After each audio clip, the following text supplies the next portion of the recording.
നിങ്ങളുടെ നാളെ 1201 തുലാമാസം 23 ഞായറാഴ്ച, അതായത് 2025 നവംബർ മാസം 9.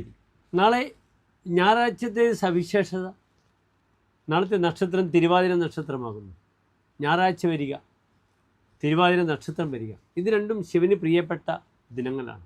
ധനുമാസത്തിലെ തിരുവാതിരയാണ് ഇതിൽ ഏറ്റവും പ്രാഗൽഭ്യമുള്ള ദിവസം. പക്ഷേ ഞായറാഴ്ചയും തിരുവാതിരയും വളരെ നന്നായി ശിവനുമായി ബന്ധപ്പെട്ട ഒരു എനർജിയുടെ പൂർണ്ണത ദർശിക്കുവാൻ കഴിയുന്ന ദിനമാണെന്നറിയുക. നാളെ ഞായറാഴ്ച തൃശ്ശൂർ സൂര്യോദയം കാലത്ത് 6:21 അസ്തമയം വൈകിട്ട് 5:56 നാളത്തെ രാഹുകാലം ഞായറാഴ്ച നിങ്ങൾക്ക് ഏവർക്കും അറിയാം. 4:30 മുതൽ 6 മണി വരെയുള്ള 1.5 മണിക്കൂർ ദൈർഘ്യ സമയമാകുന്നു രാഹുകാലം. നാം ശുഭകാര്യങ്ങളൊന്നും തന്നെ രാഹുകാലത്ത് അനുഷ്ഠിക്കാറില്ല. നാളത്തെ നക്ഷത്രം ഞാൻ പറഞ്ഞു തിരുവാതിര. തിരുവാതിര ശുഭനക്ഷത്രമാണോ? അല്ല.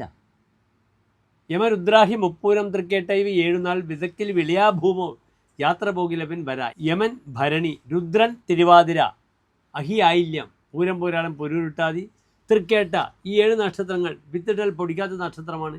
യാത്ര പോയാൽ തിരിച്ചു വരാത്ത നക്ഷത്രമാകുന്നു. അതിനാൽ നാളത്തെ ദിനം ഒരു ശുഭകാര്യങ്ങൾക്കും നാം സജസ്റ്റ് ചെയ്യാറില്ല. പക്ഷേ തിരുവാതിര നക്ഷത്രത്തിൻ്റെ പ്രത്യേകത, അത് വിദ്യയ്ക്ക് ഏറ്റവും പ്രധാനപ്പെട്ട ദിനമാകുന്നു.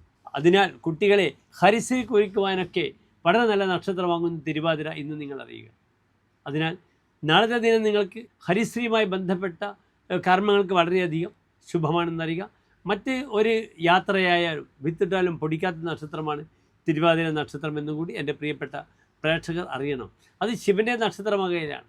ദക്ഷിണാമൂർത്തിയുമായി ബന്ധപ്പെടുന്നതിനാലാണ് നാം എന്ത് പറയുന്നത്, ഈ ദിനത്തിന് ഇത്രയധികം പ്രത്യേകത നാം പറയുന്നത് തിരുവാതിര നക്ഷത്രത്തിന് വിദ്യാവിഷയത്തിൽ. നാളെ എൻ്റെ പ്രിയപ്പെട്ട പ്രേക്ഷകർക്ക് ശിവക്ഷേത്ര ദർശനം നടത്താം.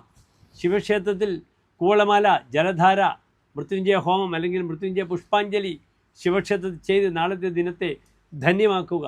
ഒരു ശോഭനമായ ഞായറാഴ്ച നേരുന്നു. നന്ദി, നമസ്തേ.